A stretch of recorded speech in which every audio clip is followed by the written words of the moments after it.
All right, welcome back, everybody. This is Jeff Zeiser with a Slow Ascent.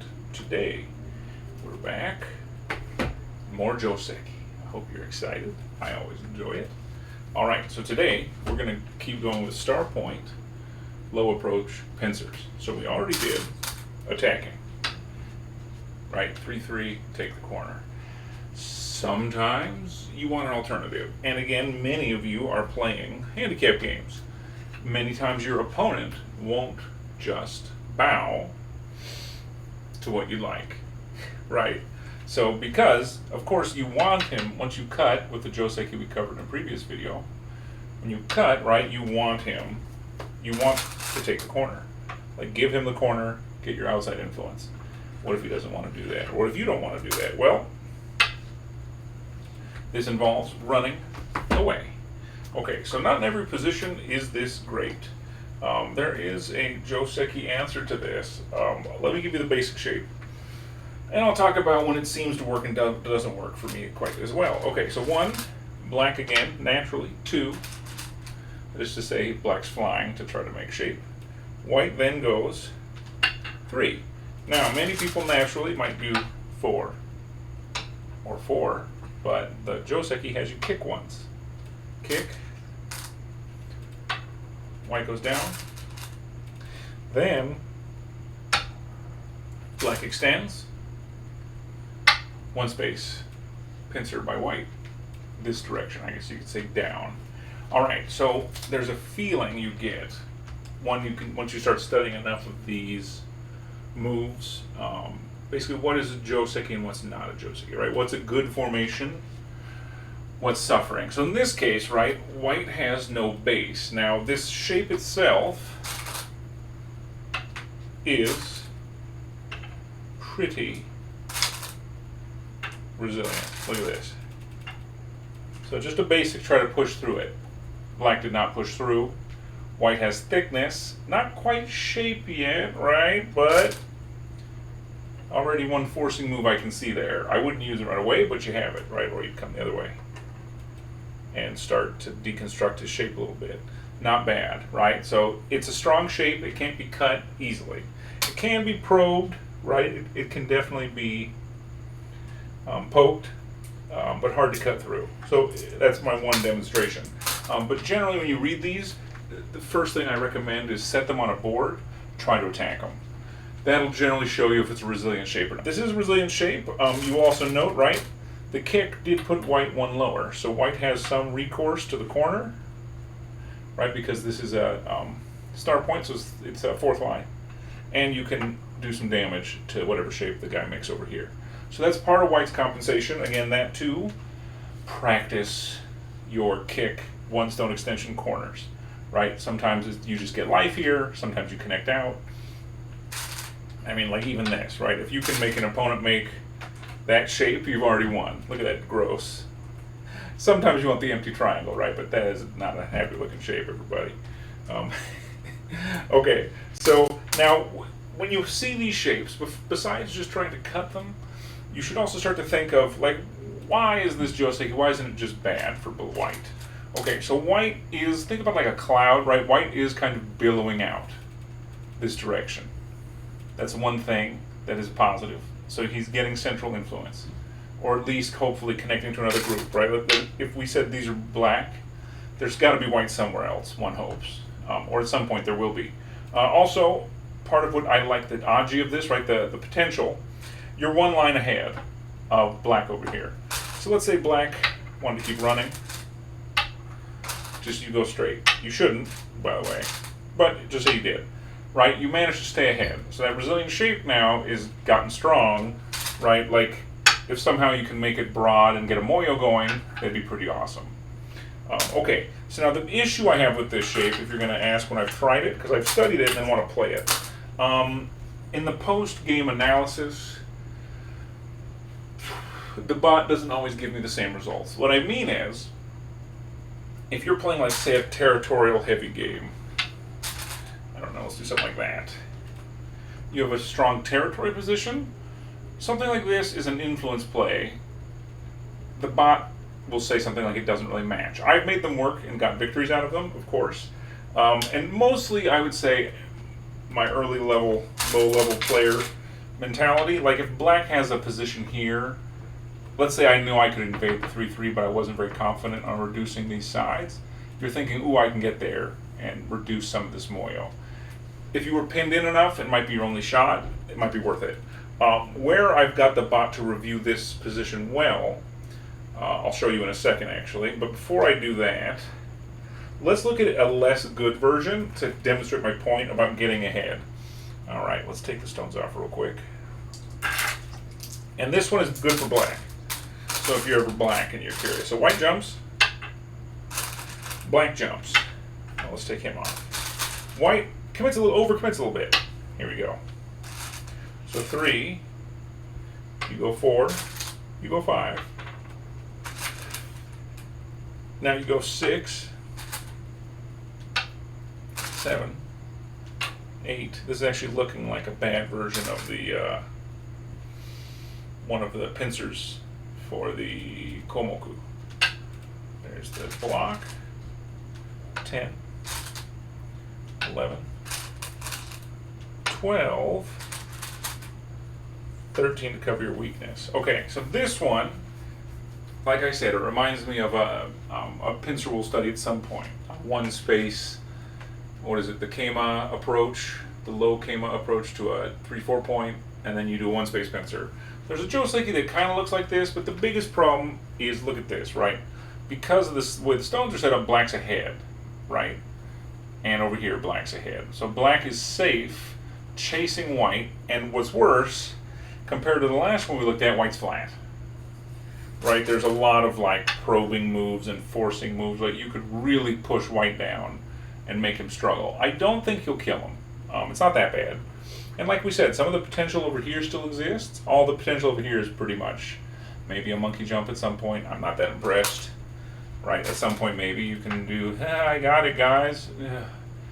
I'm not that impressed about that. The group still has to live, right? So it seems like a very limited life at this point. I don't like the shape as much. And the book points out this is basically Jubun, right? This is good for black. Black is satisfied with this kind of shape. So again, a part of that comes from this just being one line higher and being one line faster. So okay, that's not what it should look like. In what situation have I had success with this? Let me give you an example. Okay, let's clear that off. Okay, when you're playing an influence-oriented game, I've put up a couple variations, and there'll probably be more on my channel. But let's say you're doing something like this.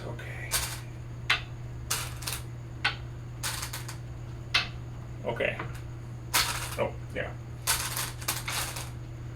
So white is playing star points, which means he's going center orientation.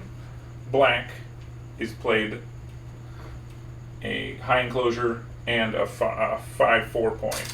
So let's do an easy variation really quick just to show you.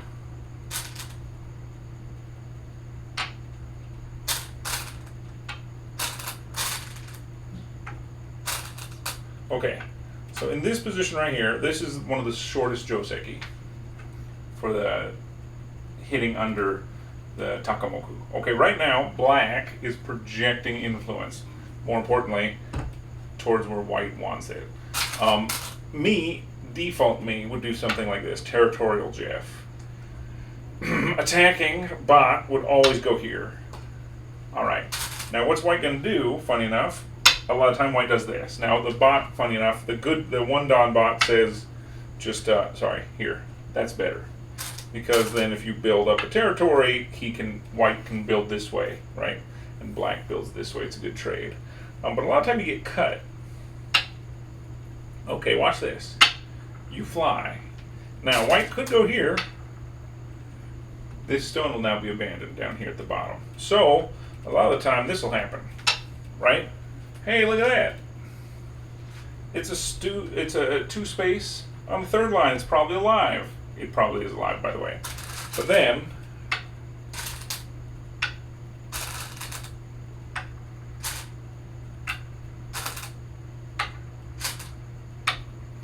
look at that. Okay, so what just happened is we recreated this position over here again. Now we're pointing at that start point. You see how that works? So the bots seem to really like this move, and I'll be honest, I've done this part of it enough to be confident to say to you it is a powerful move. It does tend to work best when white has two bad choices. Does that make sense? Because basically white's trying to spoil this strong position. Because when you play these 4 stones, right, black's saying, I want to fight for the middle. So when you hit here, white, the instinct for this cut is, I don't want to give black this huge position. But then by jumping and then doing the same position again, you've trapped white in the corner in goat, right? That's a gote trap. So again, could black do the same thing again? Well, if your opponent likes the same Joseki, sure you could. But imagine, right, if we did the same thing one more time. I've even had this game. It was hard to win, but it was fun. And I'd highly not recommend doing this for white. It's harder than it looks to win it. Oh, right, yeah, he had to pull back, sorry. Pull back, close. White secures his corner, kinda. Now look at that, right? Now black has thickness here, this whole freaking side. In this case, that's where the one space jump, you're like, hey Jeff, that's not the exact same Joseki you showed. Right, but let's do a review again, right? One reason the Joseki shows this, one jump, is this is basically what do you do when he doesn't play the one space jump. Does that make sense? Because we saw earlier that white does this, right? If white does not do that, where do you attack him?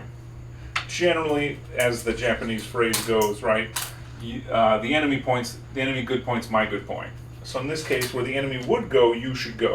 And again, let's look at that combination, just to feel how good that is, right? And again, if white doesn't go here, you slide in there, the corner's basically dead, or so limited it's not worth anything. So this is feeling really strong, right? And then you see here, of course, white's got some side. White's got some territory, guys. But right now, white hasn't done anything with this yet. He probably will, right? Even here, I think this was gote, right? So generally, white will do something like this.